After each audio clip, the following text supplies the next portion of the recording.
Ассаляму алейкум, хайрлы акшамлар, витаю, в эфире Бугунь.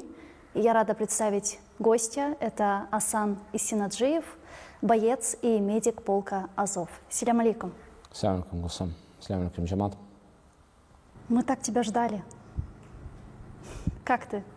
Я реабилитируюсь, сейчас прохожу курс лечения, пытаюсь прийти обратно в строй. Давай для начала мы скажем нашим зрителям, что все вопросы, которые мы сегодня будем озвучивать в этом интервью, мы с тобой проговорили. И это важно для того, чтобы не навредить ни в коем случае тем украинским героям, которые все еще находятся в плену. И именно поэтому мы не будем затрагивать вот тот период, когда ты непосредственно находился в плену у российских оккупантов. Все правильно? Да.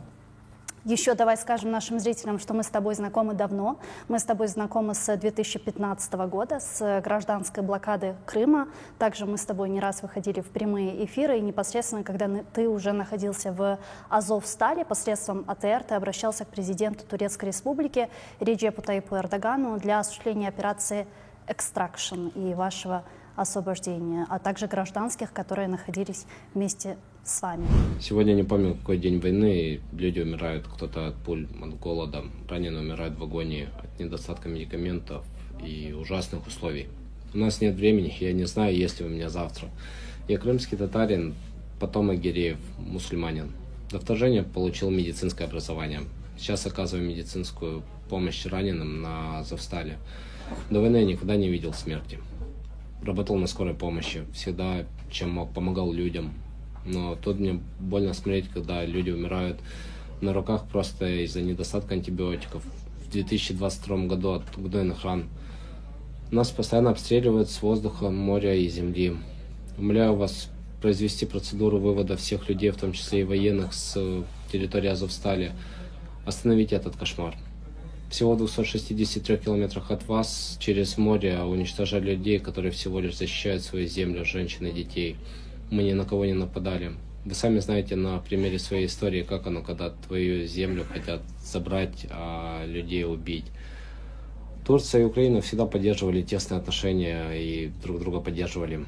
Вы, ваша страна, имеете большой вес в политике нашего региона. Мы не знаем, кому уже писать и кому обращаться. Поэтому обращаюсь к вам. Я верю искренне в то, что Всевышний не оставит наши благие дела, и вы поможете нам. Верю в то, что зачтется каждому, кто будет участвовать в этом. Ну, и я бы хотела начать с простого вопроса. Как ты себя сейчас чувствуешь? Проходишь ли ты лечение? Как вообще твое здоровье? На данный момент состояние здоровья удовлетворительное. Прохожу лечение, за нами смотрят врачи. Полное обследование происходит всего организма. Вытаскиваем мелкие осколочки, которые есть. Залечиваем последствия ЕХО, которые мы получили в Мариуполе. В целом все идет по плану, все идет хорошо. То есть как проходит твой день? Ты каждый день ездишь к врачу или как? У нас обследование, когда вот назначают МРТ, КТ, капельницы постоянные, чтобы убрать последствия от контузии, акубаротравмы, которые есть. Киевский центр, институт реабилитации, где мы постоянно проходим реабилитацию, разминаемся и приводим свое физическое состояние в норму. Ну и по записям к врачам, у кого какие есть проблемы, к ним и ездим. Стоматология, невропатологи, хирурги, у каждого свое. А есть понимание, вот какой период еще будет длиться реабилитация? Ну, у каждого он происходит по-своему. У каждого свой характер ранений, свой характер заболеваний. Не готов сказать по поводу каждого, даже не готов сказать по поводу себя, так как лечение имеет разные аспекты. Некоторые вещи лечатся долго, некоторые вещи могут лечиться практически всю жизнь. Некоторые вещи, вот, допустим, как зубы, их можно достаточно быстро решить. То есть там поставить где-то пломбу, где-то вырвать зуб, где-то его поставить зуб. Это относительно быстро. Проблемы с коленями, проблемы с желудочно-кишечным трактом, сердечно-сосудистые заболевания, их немного дольше. Ну, по времени не готов сориентировать. Кто-то встает в строй за месяц-полтора, кто-то становится в строй полгода, год.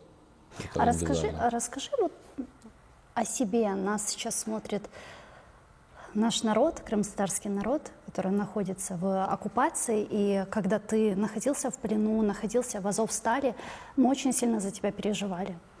Каждый раз, когда поступали сообщения о том, что произошел очередной обмен пленными, и позже офис президента выкладывал фотографии и видео освобожденных наших героев, мы всматривались в лица каждого освобожденного украинского военного в надежде узнать тебя, крымского татарина Асана, который находился в Азовстале, воевал и лечил. И мы очень расстраивались, когда тебя не видели. И вот, наконец, ты с нами, мы очень рады этому. И поэтому мы хотим узнать тебя ближе. Ты родился в Крыму, где? Расскажи. Родился в Херсонской области, город Геническ. Учился до 9 класса в гимназии. Потом перевелся в город Симферополь, в учебно-воспитательный комплекс медико-биологический лицей, который при Георгиевском, при университете Георгиевском медицинском, так как вся семья медики, и мое будущее также было предначертано стать врачом. Жил в Симферополе с 2012 года по 2014. Да. Ты в Крыму учился? Да, в Симферополе. Поступал в Георгиевского на лечебный факультет. Но в тот момент, когда должен был готовиться и поступать в университет, началась русская весна, события русской весны, и мне пришлось скоропостижно покинуть Крым. Ну, с твоим характером наверняка в 2014 году находиться в Крыму было опасно. Небезопасно. Да, во время оккупации. Потом надо было, чтобы не терять время, я поступил в Геническое медицинское училище, где получил образование фельдшера. После чего вот уже пошел работать непосредственно по специальности. И как долго ты проработал фельдшером? И в Херсонской области, правильно? Да. Я поступил в 2014 году. В 2014 году я поступил на фельдшера, учился, параллельно я практиковался, так как вся семья давала мне на это возможности практиковаться постоянно. Ну, как и любой медик, студент, постоянно пытается где-то практиковаться. Ты на скорой ездил? Да, в 2016 году закончил и по госпрактике проработал полгода на скорой помощи. А когда ты уже официально вступил в ряды вооруженных сил Украины? В 2016 году, в сентябре, август или сентябрь 2016 года я подписал контракт с Державной прикордонной службой Украины, и там уже был фельдшером. Стоял на КПВ «Чонгар», где оказывал медицинскую помощь военнослужащим, прикордонникам и гражданскому населению, которое требовало медицинской помощи непосредственно на самом пути пропуска, так как эти случаи имели место быть в летнее время, когда давление у всех шкалило. Такое вот. А вот расскажи, как ты решил идти в ВСУ? Как ты принимал это решение? Почему ты решил идти воевать? В стране война, которая началась еще в 2014 году.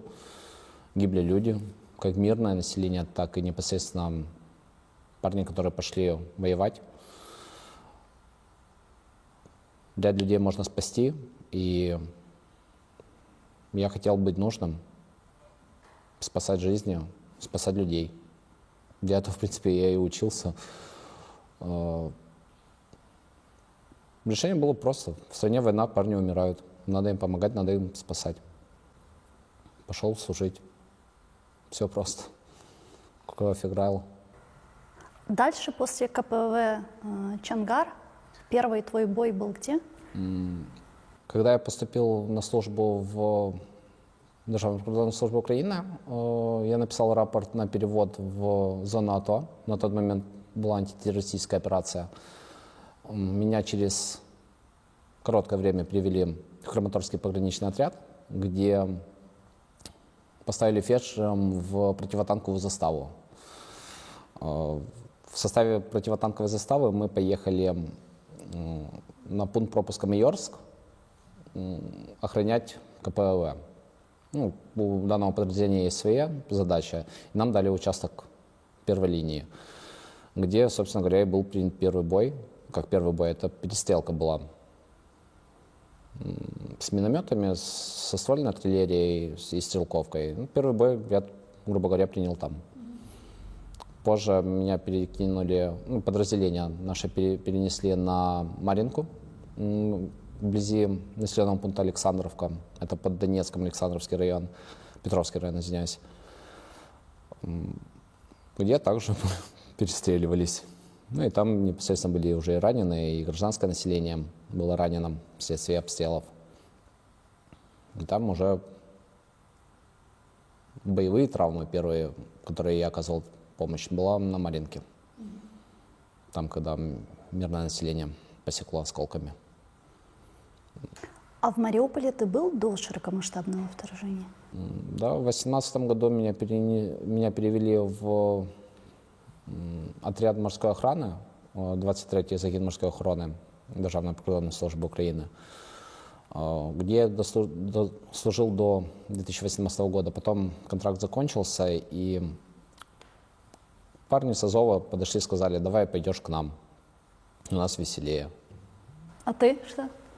Я такой, я познакомился с парнем, Сашей Гаус. Он меня ввел в курс дела, он мне объяснил, что вот, смотри, у нас есть такое и такое. Показал, по какой программе работает и обучает полк Азов. Мне это стало интересно, так как это карьерный рост, это рост в знаниях, это рост в специальности. Да и, в принципе, это знание. Меня это дико заинтересовало, и я, недолго думая, сразу согласился. В 2019 году я уже подписал контракт, и вот за эти полгода, которые я там собирал документы, проходил ВЛК, меня уже обучали курсам медицины, чтобы я вследствие стал инструктором. Достаточно хорошая подготовка. Я должен выразить благодарность ему за то, что именно его настойчивость, его вот упорство в обучении тактической медицины, это стало залогом того, что я выжил. Потому что вот именно тот кладезь знаний, который мне он вложил на тот момент, он стал вот крепким фундаментом. Основой как физической, так и психологической. Ну, к психологической и физической основам мы непременно вернемся. Давай тогда обсудим 24 февраля 2022 год. Россия начинает широкомасштабное вторжение в нашу страну. Где ты находился в этот момент? Как ты узнал о том, что Россия объявила нам войну? В 20-х числах февраля 2022 года, я помню, мы подразделением смотрели видео Владимира Путина, которое он давал, что там признание независимости ЛДНР. Это в Мариуполе вы уже да. находились? На тот момент я находился в населенном пункте Урзов, где базировался 2-й батальон полка Азов. Мы смотрели там это видео, такие, да, ну будет или не будет. Еще спорили. 23 числа мой экипаж, меня поставили старшим экипажем медицинского, отправили в населенный пункт Ялта, где мы ожидали пункт сосредоточения сил. Мы стояли там в ожидании, то есть будет что-то или не будет. 24 числа в 3 часа утра нам сказали, что походу началось. Мы смотрели еще в Ютубе видео, прямая трансляция, где Владимир Путин говорит, что все, война начинается. Мы слышим первые разрывы ракет, были удары в сторону ПВО Мариуполя. И мы понимаем, что началось. Я этот момент встречал на капоте машины, потому что я до упора не верил в то, что война начнется. Я думал, что это пройдет просто как обычная угроза. Мы посидим там до обеда и вернемся обратно на базу. А после заявления о том, что не стреляйте по самолету, пока он первый не начнет огонь, мы такие, какой самолет? И тогда мы поняли, что это уже война. Расскажи вот все, что ты можешь рассказать о Мариуполе на тот момент, как все начиналось, как происходило наступление России, что вы делали в этот момент? 24 числа, когда началось вторжение, мы стояли на населенном пункте Ялта, это начало Белосарайской косы. Оттуда мой экипаж переместили на Мариуполь через Мангуш, мы заехали в Марик. Стояли в Приморском районе, так как мы ожидали наступления сил с крымского направления. У нас была информация о том, что со стороны Крыма они проходят маршем практически, крайне быстро достигают рубежей. Готовились их встречать. Первые раненые у нас появились среди гражданского населения в первых числах марта, когда город был уже взят в кольцо, полукольцо, тактическое окружение.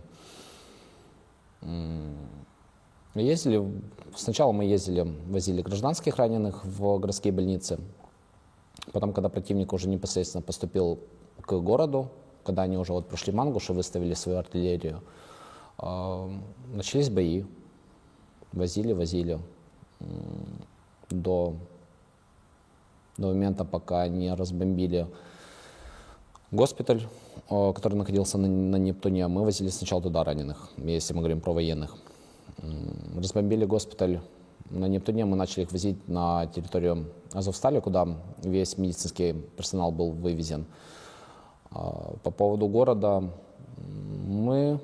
То есть твоя задача заключалась в том, что ты с экипажем выезжаешь к 300-м, оказываешь первую медицинскую помощь и вывозишь их в госпиталь?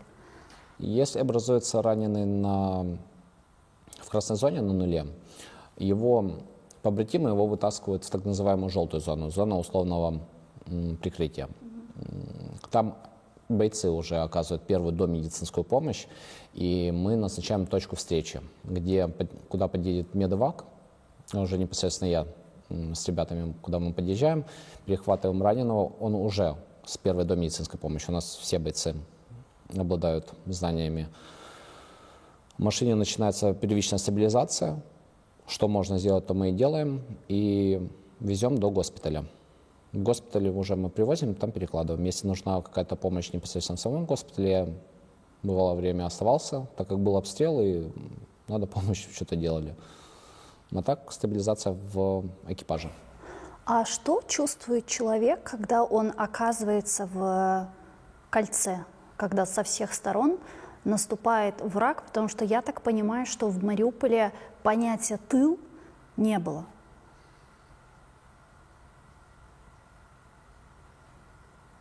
Сначала в это лично я не верил, то, что мы в окружении. Потом, когда у нас прекратилась сухопутная эвакуация раненых,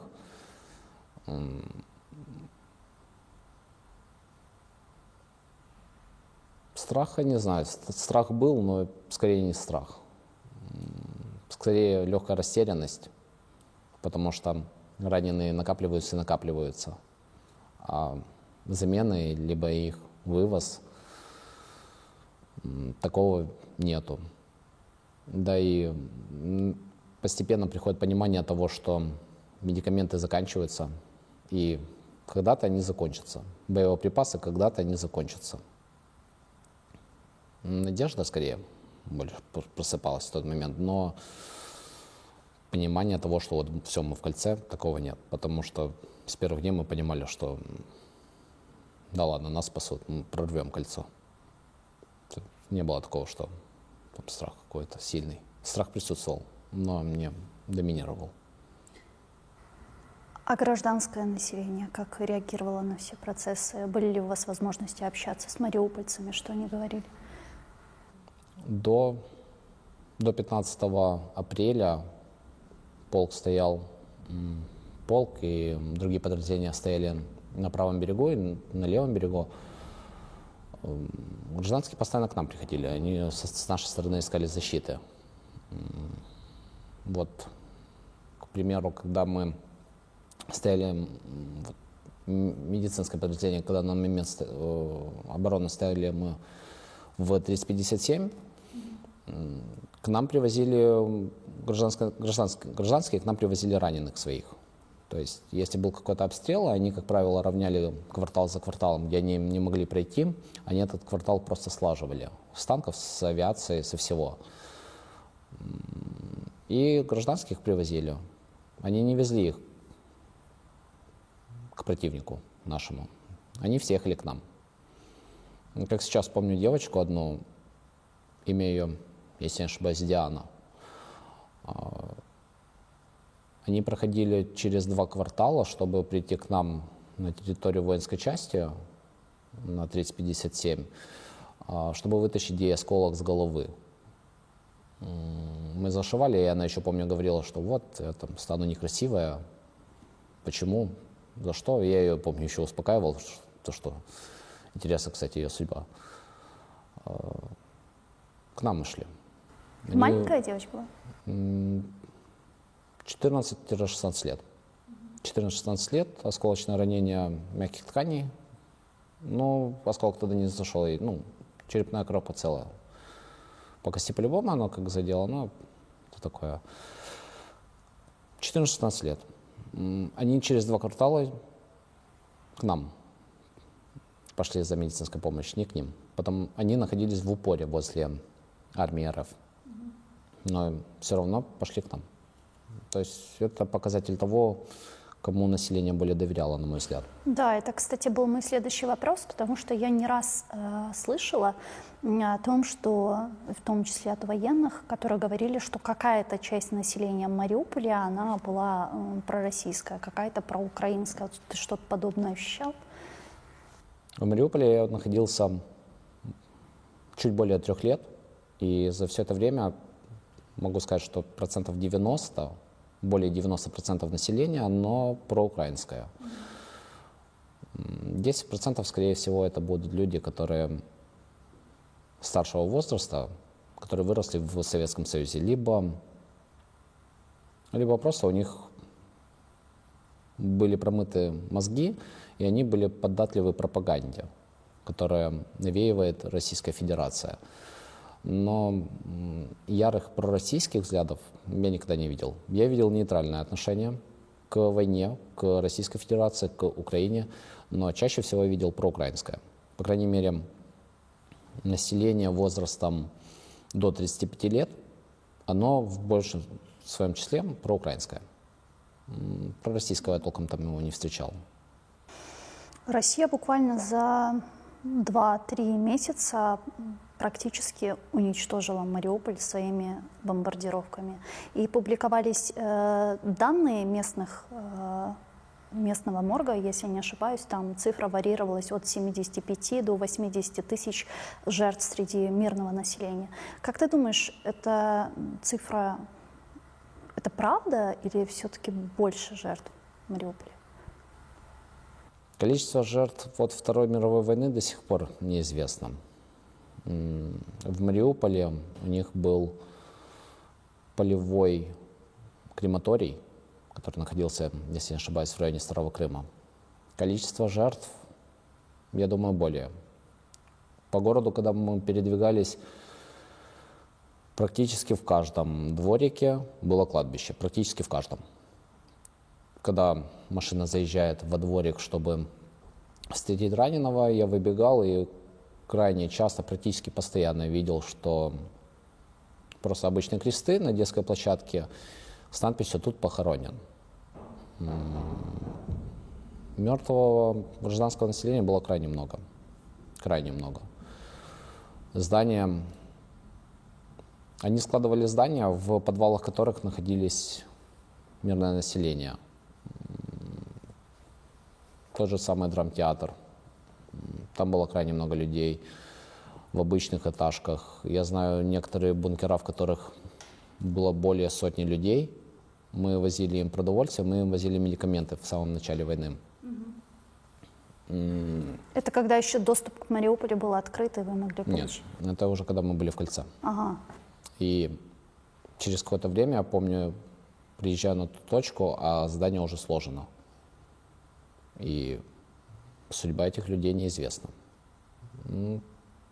Не готов сказать, но мне кажется, что это больше число. Расскажи, как вы попали на Азовсталь?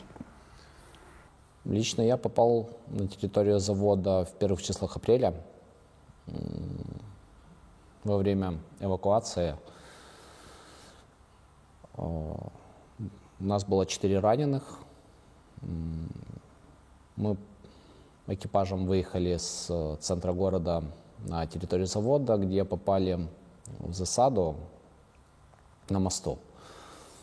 Там было очень много прилетов от авиационных бомб, и машина переднеприводная, она передними колесами встала на пузо и не смогла далее двигаться.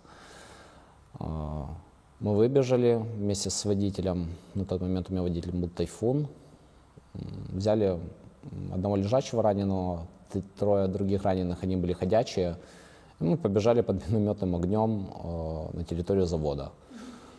Машину уничтожили, туда прилетела мина, машины не стало, хорошая машина была. Мы забежали на территорию завода, донесли раненых до бункера, там, где были медики, там, где были врачи. Мы получили новую машину, нам выдали. Начали на ней выдвигаться в обратную сторону, в сторону центра, где снова попали на том же самом мосту в ту же самую артиллерийскую засаду. Перед нами в тот момент выехала гражданская машина, когда мы заезжали на мост. И в эту гражданскую машину попало, я не знаю, это либо 122 мм, либо 152 мм. Стволка попала. От машины ничего не осталось. «Тайфун» резко сдал назад. Мы зашли на пост «Остров», где спрятались от обстрела. Потом сказали, что машина закончилась. Я вместе с парнями начали передвижение в сторону завода. По нам еще самолетик отработал. Мы отлетели немного в воздухе. И так вот мы и остались на заводе, так как транспорт наш был уничтоженный. Меня перекинули на бункер с медиками, и я там уже начал оказывать медпомощь и эвакуацию. Ты, когда находился в Азовстале, опубликовал фотографию. Ты был в окровавленных перчатках, и ты изобразил сердечко, да. И ты написал: «Передайте моей маме слова, я увидел столько боли, но не сломаюсь никогда». Расскажи об этом. Да, я помню этот день. Это было в 20-х числах апреля, 15-20 число апреля. В том моменте у нас в этот период было очень много раненых, крайне много раненых было. Была переправа, это когда гарнизон с правого берега передвигался на территорию Азовстали. В тот день, в те дни количество раненых вот так вот где-то 100 в день точно было. Ребята из 555-го военно-медицинского госпиталя, вообще, я не знаю, как смогли это хирурги, потому что такое количество раненых прооперировать, стабилизировать, это прям уровень, на мой взгляд. Оно немного ломает психологически от того, что ты видишь, как люди быстро заканчиваются, качество. То есть когда не количество, а когда качество, когда парни, с которыми ты вместе тренировался на полигоне, где-то бегал по Мариуполю, с которыми много общего, они вот просто вытекают кровью, и ты понимаешь, что вот в данных реалиях, скорее всего, путь этого человека закончится, так как мы в окружении, подвоза и вывоза раненых нет, и вы просто сидите и ждете. Оказывается, оно ломает психологически, в том плане, что люди не бесконечные, да и с каждым потерянным человеком мы теряем какой-то определенный участок, который мог бы быть защищенным. Меньше людей, меньше территории можно держать. То есть как вот проходил твой день в Азовстале? Вам приходит сообщение, что нужно выходить на промзону или на определенную точку, там забрать раненых, госпитализировать, привести, стабилизировать. Расскажи об этом. Ну, конкретно мой день как происходил? Мы находились в укрытии, так называемые бункеры, ну, это укрытие. У нас есть первый и второй номер по медэваку, и есть группа ребят, группа медэвака, которые помогают носить раненых. Кто-то из нас постоянно находится дежурный на рации. Как правило, этот человек находился на КСП, на командном пункте, чтобы не тратить заряд станции, так как заряжались мы от генераторов, и зарядку надо было экономить. Если поступала команда, что есть раненый, человек, который дежурный, он поднимает первого либо второго номера, то есть если это непосредственно я, то я поднимал своего напарника форта. Мы просыпались, одевались, договаривались с подразделением, у которого есть раненый, точку встречи, где мы можем безопасно забрать раненого, и бежали на точку, где,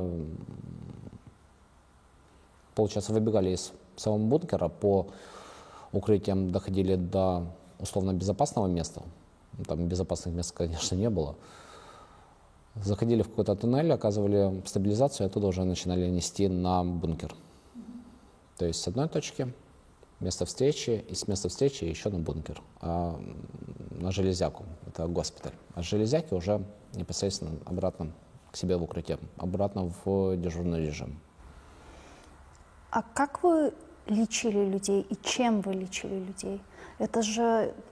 Я, конечно, дилетант в медицинских вопросах в принципе, но я так понимаю, что для того, чтобы оперировать, хирургия и так далее, для этого нужно стерильное место, стерильное помещение. А если мы говорим о бункере, то о какой стерильности вообще может идти речь? Как происходили вот эти все процессы?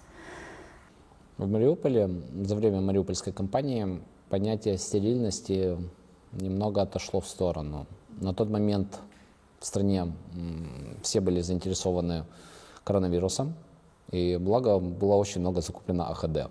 Это что? АХДшка – антисептик для рук. Ага. Этого антисептика было крайне много на территории Азовстали, да и, в принципе, по городу, в военных частях было его крайне много. По поводу медикаментов, когда мы выходили с Урзуфа, часть медикаментов была взята, багаж. Когда мы находились на территории воинской части 357, оттуда были взяты ряд медикаментов. Ну и ребята, которые с 555-го госпиталя, они также с собой брали. Ну, стерильность как? Те же самые скальпеля обрабатывались с помощью антисептиков и огня. Это медики поймут, как это делать. Лекарства, обезболивающие какие-то. Анестезия? Анестезия – это ампулированные препараты. Там была больше инъекционка под вопросом, такие как физрастворы, там глюкозы. Вот оно имело свое заканчиваться.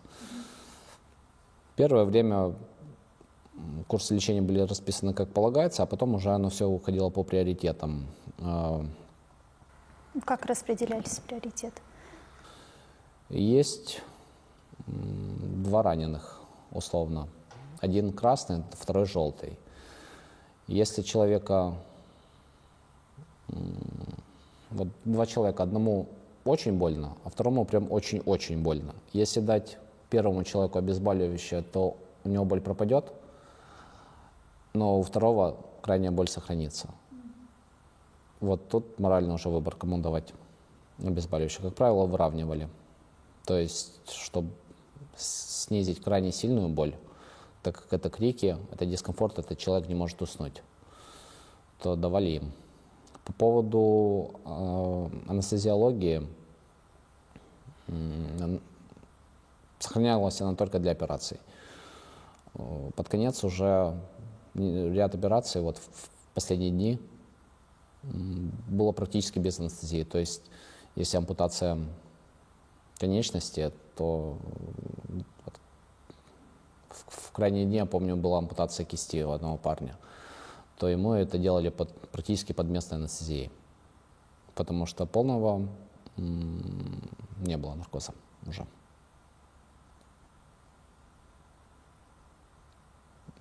По поводу перевязочного материала. Бинты тоже имели свойство заканчиваться. То, что было набрано, то было набрано. Ряд медикаментов нам подвозили на вертолетах. То есть, когда вертолеты подлетали с добровольцами, они брали с собой полезный груз. Там было противотанковое вооружение, были еще коробки с медикаментами, где нам докидывали крайне необходимые вещи. Это антибиотики, которые крайне быстро заканчивались, анестезиология и бинты.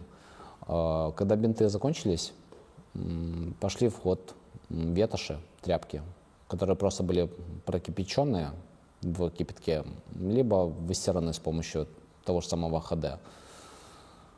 Ну и ими начинали уже тампонировать раны, перевязывать. Бетадин – это такой раствор поведения ДИДа. Когда он закончился, то мы уже делали с помощью йода и хлоргексидина раствор. Пытались найти вот эту вот концентрацию, чтобы его хоть как-то заменить. Импровизация во всем была. Мы в этот период общались с военными из Азовстали. Мы с тобой выходили в прямой эфир, выходили с командирами полка Азов. Мы не раз общались с Святославом Паламаром. И он мне тогда сказал такую вещь, вот пока я его интервьюировала. Он сказал, что вот пока мы сами сейчас здесь в прямом эфире, вероятнее всего погибнет несколько человек. И так каждый день, каждые 10, 20, 30 минут. Была ли возможность хоронить побратимов? Во время Мариупольской кампании, да. Когда убивали, погибали побратимы, то были кладбища, мы их на кладбищах хоронили, отмечали эти точки, сохраняли геолокации, чтобы на момент, когда все вернется обратно под контроль Украины, чтобы достойно передать тело, либо его остатки его близким. Когда это была территория Азовстали, не всегда была возможность даже забрать тело бойцов, так как огонь противника он не позволял безопасно его оттащить. У нас были рефрижераторы, место, куда мы переносили тело бойцов и складировали. Там были условия, там все работало на генераторах, и тела плюс-минус нормально сохранялись, но в один момент туда прилетела авиабомба, и все было нарушено. Ребята, которые находились непосредственно возле рефрижератора, вообще под огнем пошли собирать остатки ребят, остатки тел под огнем, чтобы обратно их собрать. Это достойный поступок, на мой взгляд. Это жесткий поступок. Под огнем пойти собирать. Как ты в таких условиях сохранял здравый рассудок? Вот как твоя психика это все воспринимала эмоционально? Мой водитель Форд, в Форте Давид, который вот погиб 26 апреля, вот он меня все время успокаивал. У меня были нервы. Он меня постоянно успокаивал, говорит: представь, что это все сон. Представь, что это все сон, это все неправда, это все пройдет. Как сохранять, да, не знаю. Человек, который выбирает путь военного, должен понимать, что он должен быть готов ко всем невзгодам. К такому никогда не приготовишься, на мой взгляд. В какой-то момент ты просто начинаешь делать свою работу, не думая ни о чем. Полагаю, что вот именно этот способ меня спас, чтобы не поехать крышей. Когда ты забываешь о том, что ты в окружении, когда ты забываешь о том, что вы закрыты на заводе, просто начинаешь молча делать свою работу. Если не думать о том, что происходит, то, что ваши дни, скорее всего, скоро закончатся, если об этом не думать, это как-то морально легче переносится. Просто молча делаешь свою работу. Тогда нет страха авиации, тогда нет страха перестрелки. Страх он есть, но он не в такой силе выступает. Как-то так. А что вы чувствовали, когда вы получили сообщение о том, что с Днепра к вам приехали медики, если не ошибаюсь, на вертолетах, да, приехали военные медики? Я помню Как ты узнал это? Я помню тот день, они прилетели тогда на территорию порта, их там высадили. Я в тот момент находился в подвале, и их привезли на тот подвал в Тарце Приморье.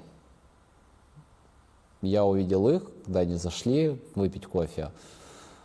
Я на них посмотрел, говорю, а вы вообще кто? Они сказали, мы медики, мы приехали вам помогать, все будет хорошо. Не беспокойтесь, вы еще не понимаете, кто к вам попал. На что вот Давид тогда ответил, вы еще не понимаете, кто из вас попал. Мы их тогда встретили.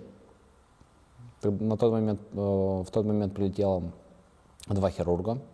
1 нейрохирург и анестезиолог, нейрохирург, хирург, еще хирург и медсестра Наталья Григорьевна. Да. Мы с ними начали общаться, вот как вообще они согласились на это, понимали ли они вообще, куда они едут. Они сказали, что абсолютно полностью понимали, отдавали себе отчет. Первый вопрос, который был задан, это понимали ли они, что на 99% это билет в один конец. Они в это не поверили и сказали, ну, мы все равно к этому готовы.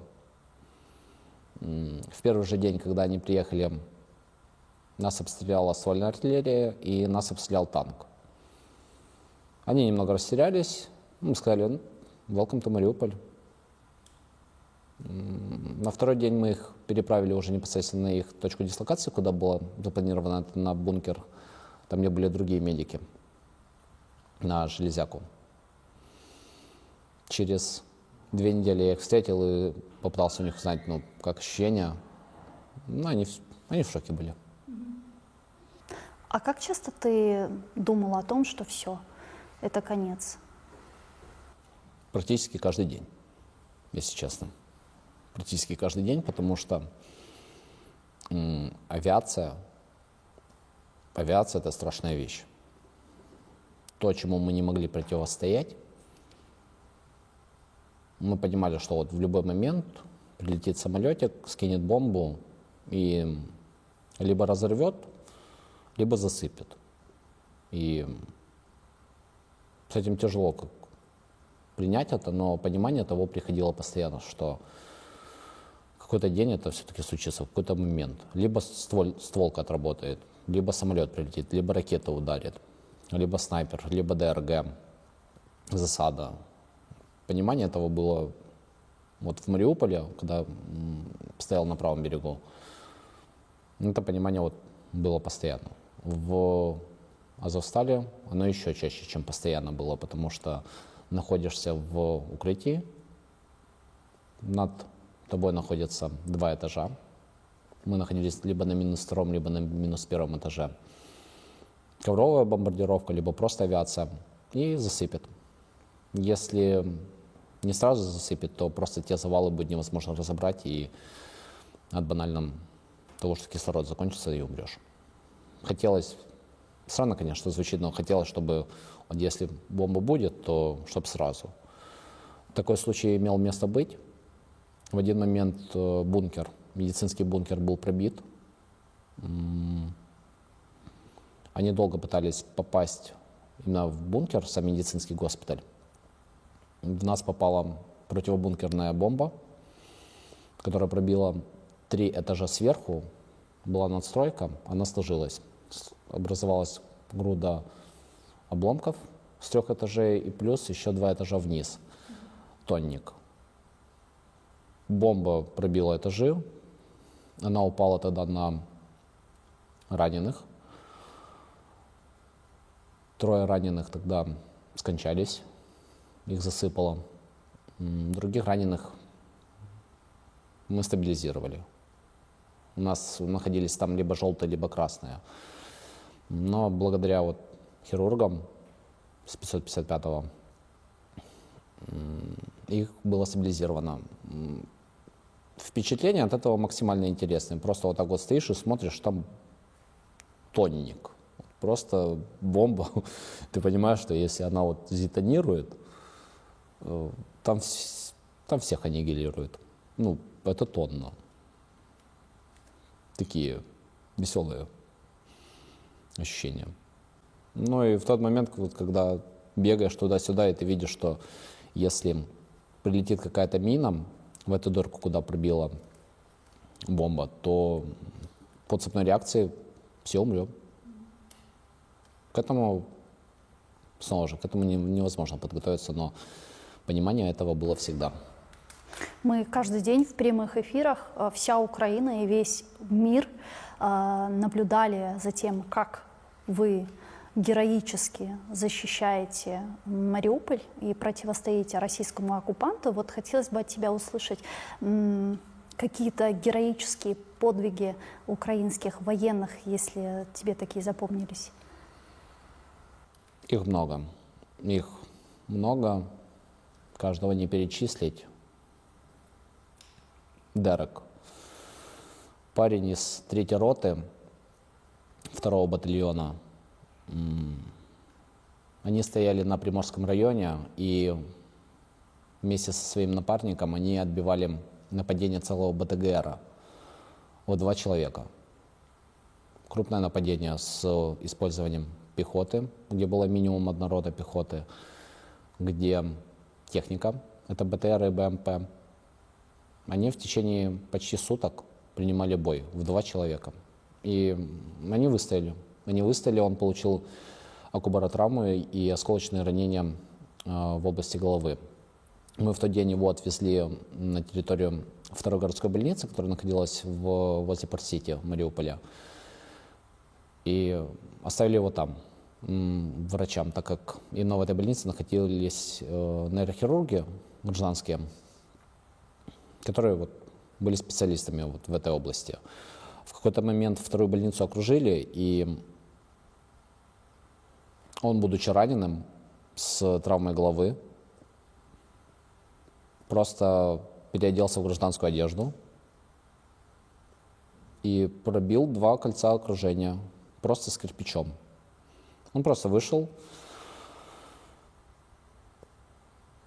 убрал угрозу для своей жизни с помощью кирпича и в течение 1,5 суток пробивался к союзным войскам, то есть к нам. Когда мы его увидели, мы вообще думали, что как ты вообще выжил. То есть он, будучи раненым, вернулся. Потом, через неделю, когда он отлежался уже в укрытии, он обратно вернулся в строй. Взять моего в форте Давид. В места, куда вообще не стоит ехать, он туда рвался, потому что парни раненые, парням нужна медицинская помощь. В самые такие места он всегда выезжал. Это один из тех людей, которые не боялись ехать туда.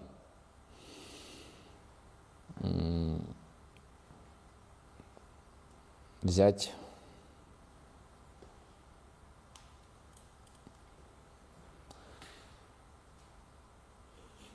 была у нас девочка, Сирена, медик из медицинской службы полка Азов. Будучи девочкой, она находилась также на эвакмобиле, она находилась в экипаже на территории Азовстали. И девочка, которая ездит просто по эвакуациям. Это не каждая девочка способна это делать. А в какой момент вы решили обращаться к мировому сообществу, к Организации Объединенных Наций, и ты записывал непосредственно обращение к президенту Турции Реджепу Таyyипу Эрдогану? Как вы приняли это решение?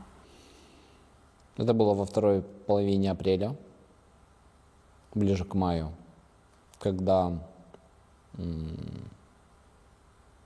когда полностью все силы обороны Мариуполя были сконцентрированы на территории Азовстали.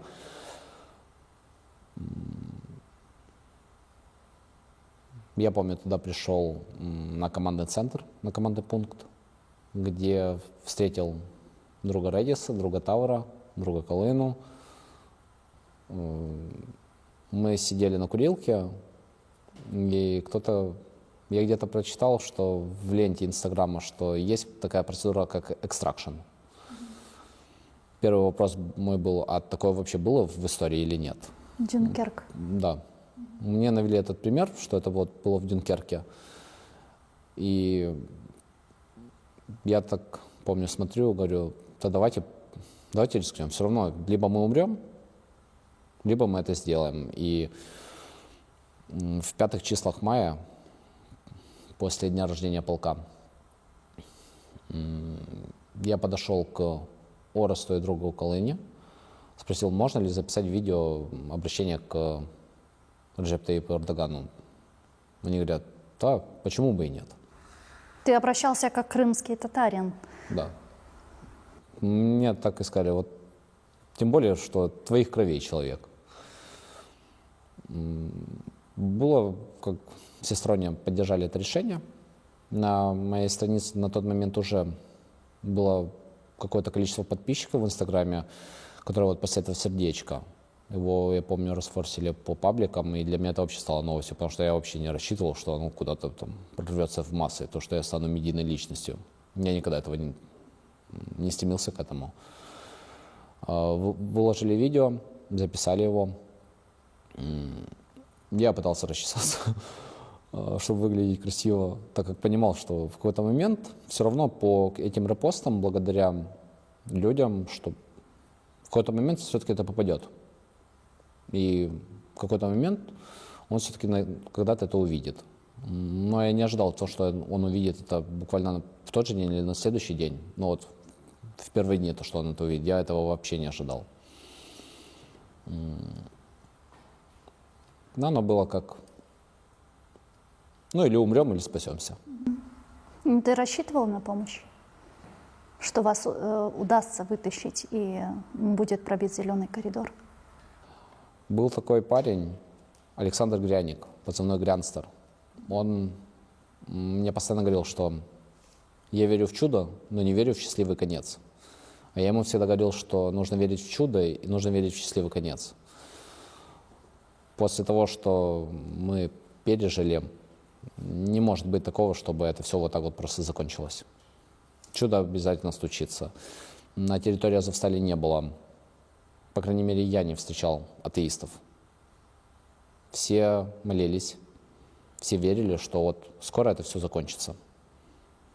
Как-то, но это закончится. Либо это будет гибель, либо это будет какое-то либо спасение. Мы до упора верили в то, что эта процедура начнется, экстракшн.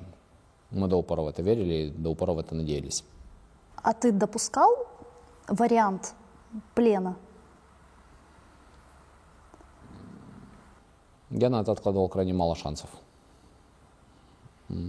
Я более верил в саму процедуру экстракшн, но за плен я практически не думал, так как это страшно.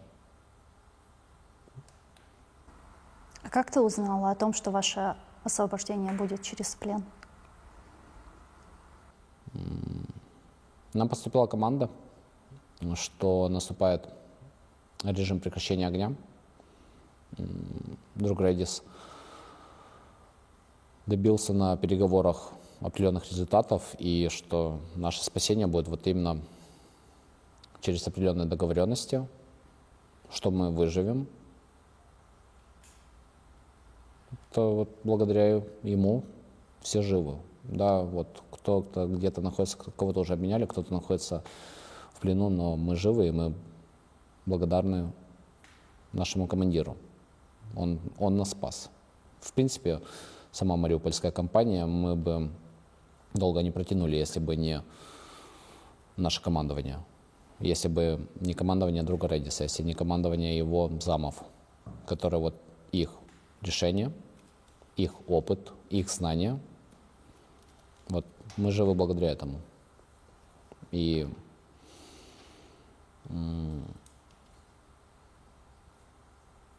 мы обязаны ему. Он это сделал, чтобы спасти нас, так как мы его подразделение, мы верны ему, и мы нужны стране. А как ты узнала о том, что все, плен заканчивается, и ты едешь в Украину? Или же ты узнал, что ты освобожден уже непосредственно, когда находился на подконтрольной территории Украины? Я про это абсолютно не знал. Это было на Новый год. Просто сказали с вещами на выход. Я не знал, куда. Быть может, это там этап какой-то или куда-то будут везти. Грубо говоря, вот когда мы уже подъезжали, и мы уже видели, что не в автозаке, а в автобусе едем, появилась надежда, что вот случится новогоднее чудо. Когда вот уже увидели, когда к нам в автобус зашел парень и сказал, як себе почуваєте, хлопці, у некоторых слезы пошли, мы начали все радоваться, потому что мы услышали родной язык, и тогда поняли, что вот все, сейчас уже будем дома. Потом, когда мы пересели уже в наш автобус, когда мы вышли с автобусов, я не знаю, это первые пару дней я вообще не верил в это. Я 5 дней не мог уснуть. Я думал, что вот если это сон, то я наверняка очень плохо закончу. Я до упора в это не верил. Потом уже, когда начал приходить в реальность, в себя, казалось, что это вот что-то невероятное. Кстати, к тебе же сразу приехал председатель Меджлиса Рифат ага Чубаров, да? Потом ты встречался с Мустафа ага. Да, мы, когда нас обменяли, мы приехали в город Сумы, там нас встретили в госпитале, провели первичный осмотр медицинский, оказали первую медицинскую помощь, которую некоторые люди требовали ее, накормили, переодели. Я когда заходил, я видел ребят, я видел Тавра, я видел Димитоса, и смотрю, вот, да, ну не может быть. И стоит Рифат Чубаров, он говорит, Асан, это ты? И я такой, ого, то есть это не как вот, когда вот тебя встречает председатель крымско-татарского народа, и ты такой понимаешь, что ого, и это просто шквал какой-то непередаваемых и событий, которые ты постоянно вот в пребывании приятного шока находишься весь этот момент. Ты за вот этот весь период часто думал про Крым, про возвращение домой? «Эй, Гузель Харем» — любимая песня Харбабашки, которую он постоянно напевал, Аллах рахметлесин. Амин. Я ее часто напевал. Часто думал про то, что когда я находился в Симферополе, про те места, там, где я был, про Гагаринский парк, про район Гресса, про Каменку, про Ялту, про Судак, про Бахчисарай, Чуфут-Кале, Аюдах, Демирджи.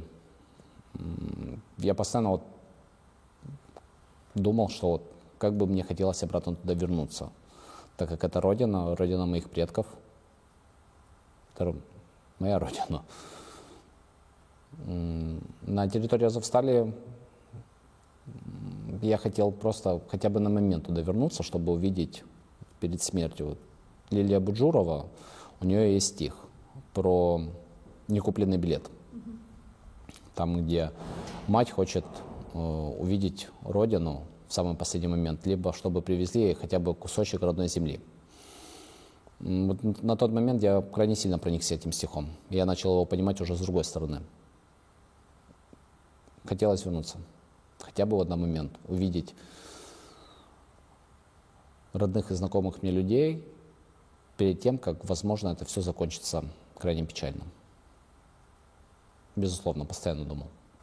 Каким ты видишь Крым после его освобождения от российских оккупантов и себя в нем?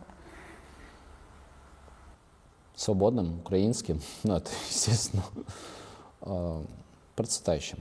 На момент до 2014 года коррупция, которая, к сожалению, имела место быть, она не давала территории Крыма, Автономной Республики Крым, на полную проявить себя. То есть это курортный бизнес, это виноделие, это аграрная промышленность. Она на полную никогда не работала, на мой взгляд, субъективно чисто. Процветающим. Туда, как откроется Северокрымский канал, который будет питать наши земли, там все должно начать расцветать. Люди прекрасно понимают такую поговорку, как «имея не ценим, потеряв сожалеем». Когда люди потеряли то, что они имели, я думаю, что по возвращению ценности изменятся. Они появятся с новой волной, с новым весом. И такого, как было, такого уже не будет прежде. Будет что-то новое, будет что-то крепкое, будет что-то красивое. Так как не уверен, что после такого пережитого народу крымско-татарскому, украинскому народу, который будет жить там, захочется жить в коррупции, в грязи.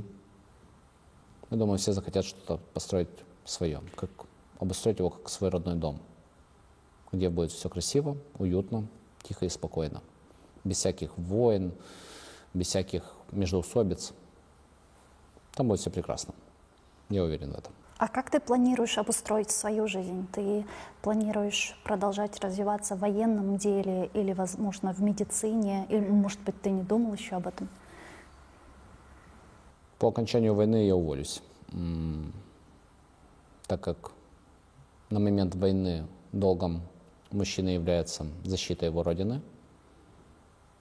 что мы сейчас выполняем. А по поводу дальнейшего не готов сказать. Возможно, займусь сельхозхозяйством, заведу курочек, коровок там. Спокойная жизнь. Спокойная жизнь, абсолютно верно. Пути Господи неисповедимы, поэтому я не знаю, что будет. Я не знаю, что будет завтра. В армии я на момент, пока есть война. Покуда наша страна находится в состоянии войны, я буду в армии. Как только закончу курс реабилитации, то начну носить пользу со своей стороны. То есть чем смогу, тем помогу. А после армии не готов сказать. Но чем-то спокойным.